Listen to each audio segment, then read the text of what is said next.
agir prudentemente. Ser sábio é alguém que tem a capacidade de julgar corretamente e de agir com prudência. Os irmãos sabem o que é prudência? O prudente é aquela pessoa que, ao avistar o perigo, ou ao tomar conhecimento de um perigo, ele não segue na mesma direção, ele toma outra direção, porque existe um perigo iminente. Essa pessoa é prudente quando ele age assim.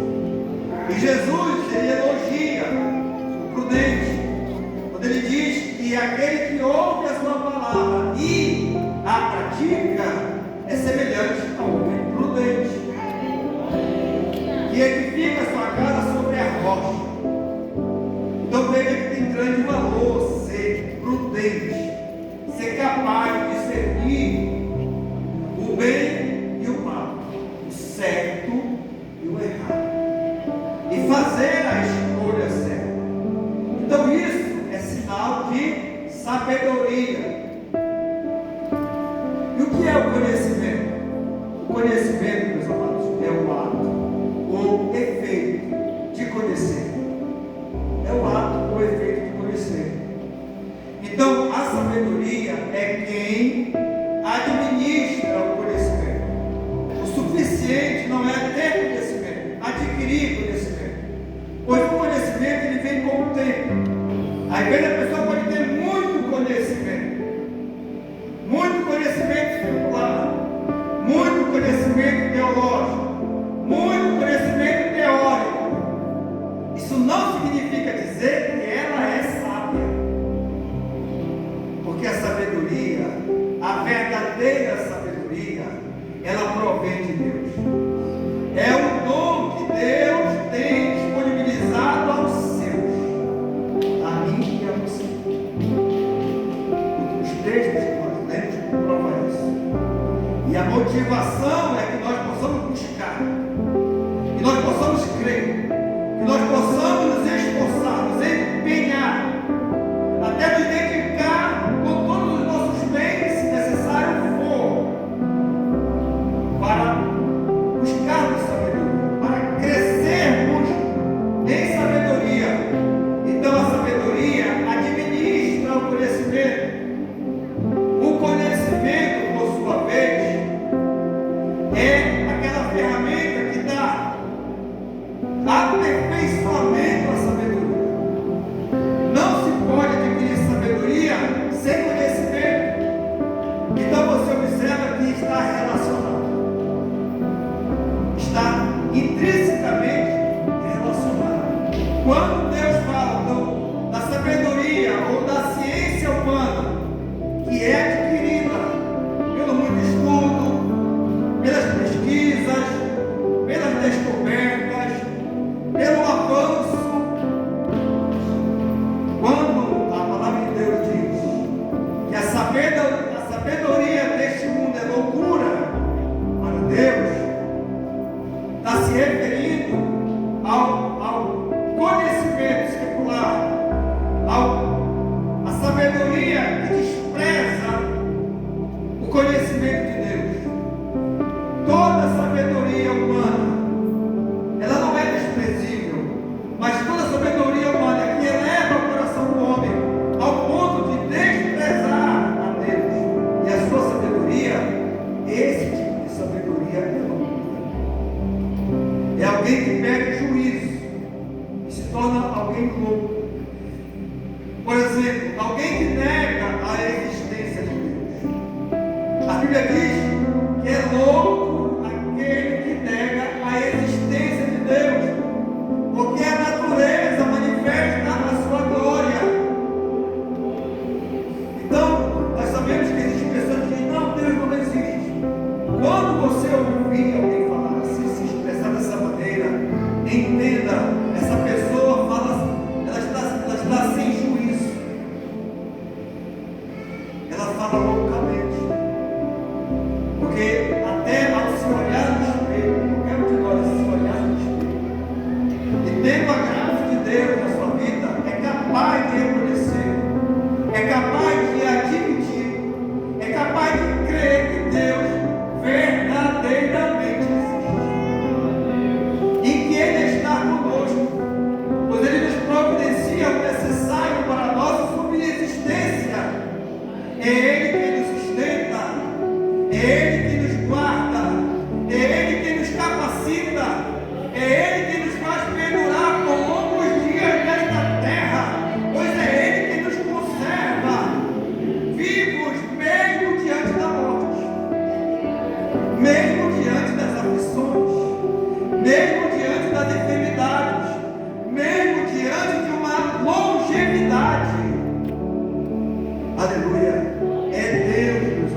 a nossa prosperidade, aleluia, a nossa continuidade, a nossa vida pertence a Deus. Desde o início da nossa, aleluia, concepção, porque foi Ele quem nos formou no ventre de nossas mães. Não foram nossos pais que nos escolheram.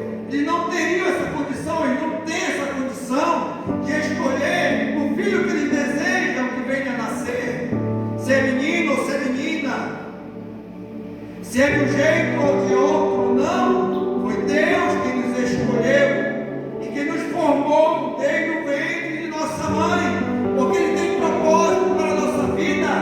E o menino crescia e se fortalecia em espírito, cheio de sabedoria, e a graça de Deus estava com ele. E o versículo 52, o que nos diz aí? E crescia Jesus em sabedoria, e em estatura, e em graça para com Deus e os homens. Por que eu estou trazendo esta leitura? Porque Jesus, Filho de Deus, quando Deus decidiu manifestar-se ao homem em carne, a pessoa de Cristo, como um de nós, a maneira que Deus escolheu para que isso acontecesse, para que Jesus se tornasse um ser humano, porque foi isso que se tornou. Ele se tornou um de nós.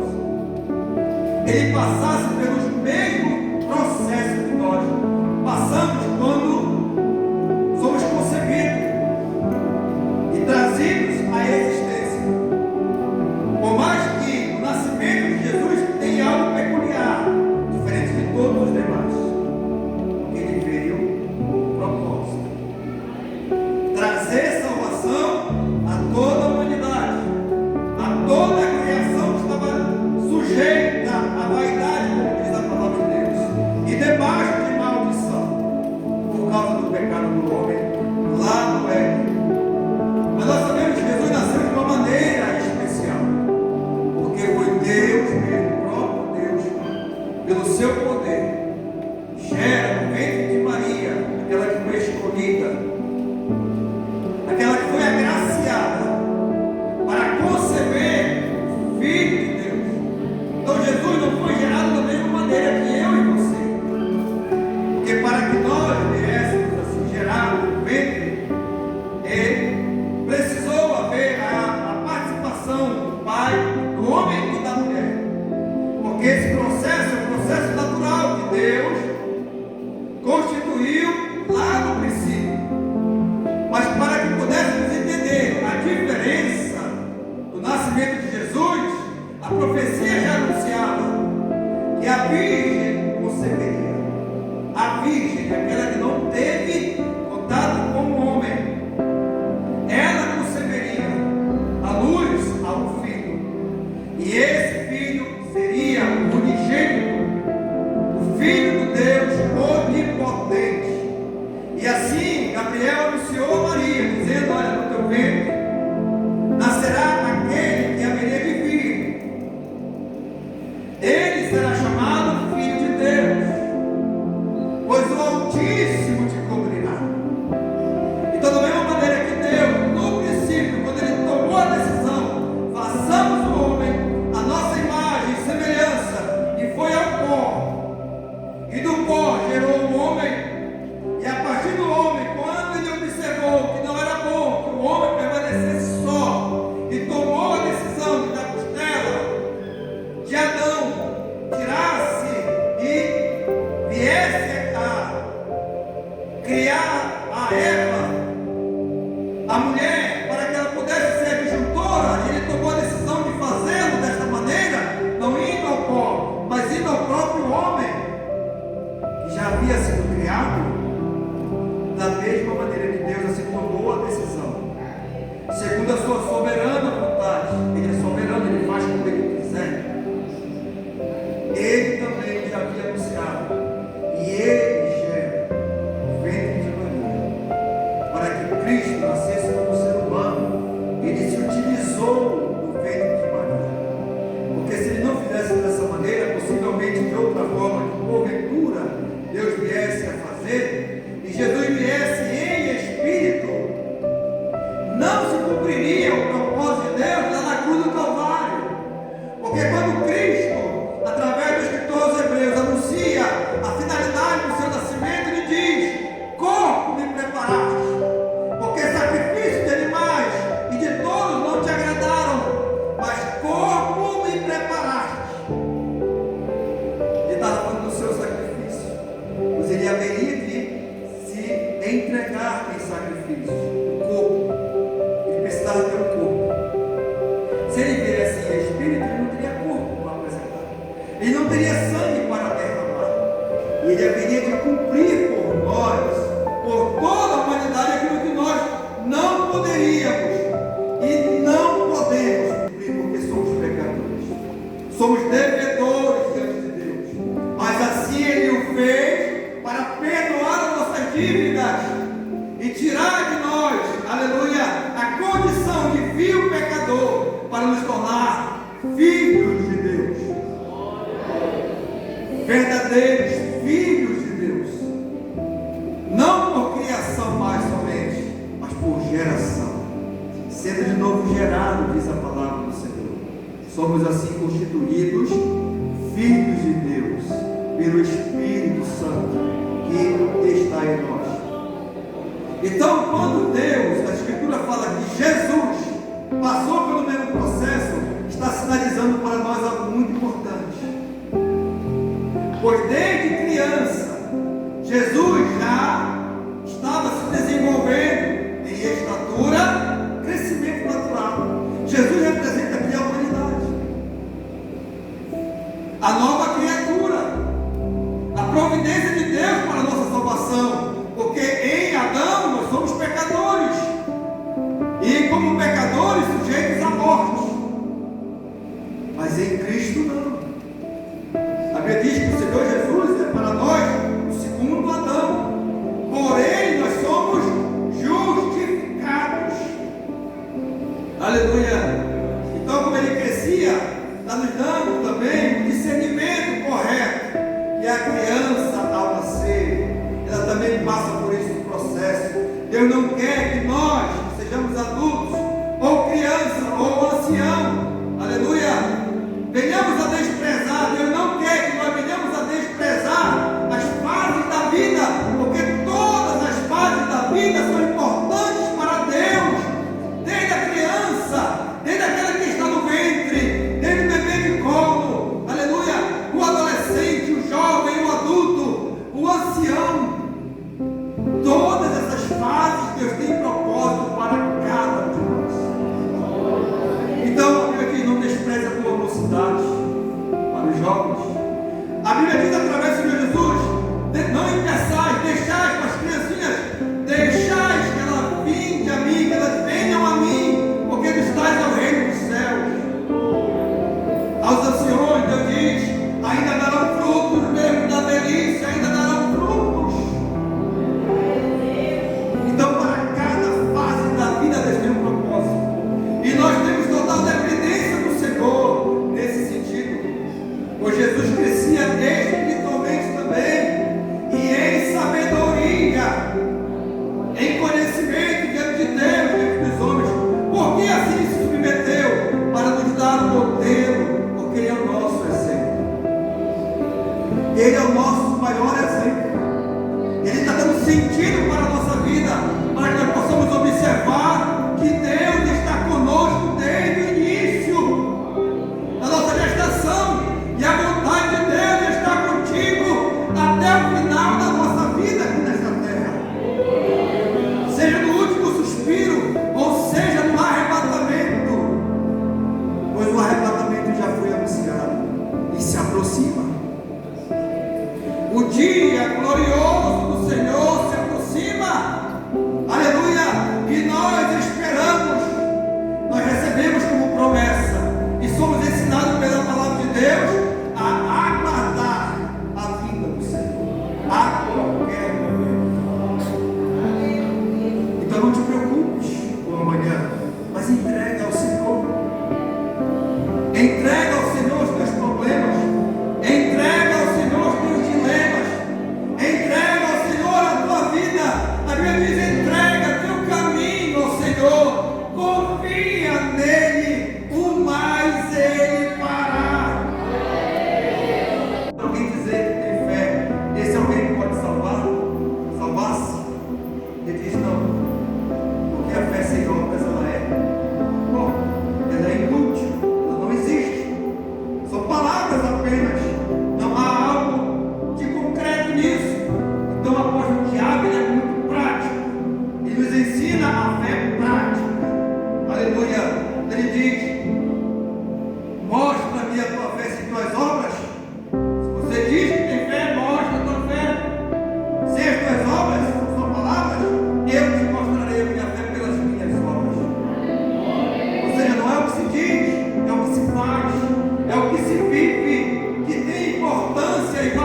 desenvolvido essa habilidade.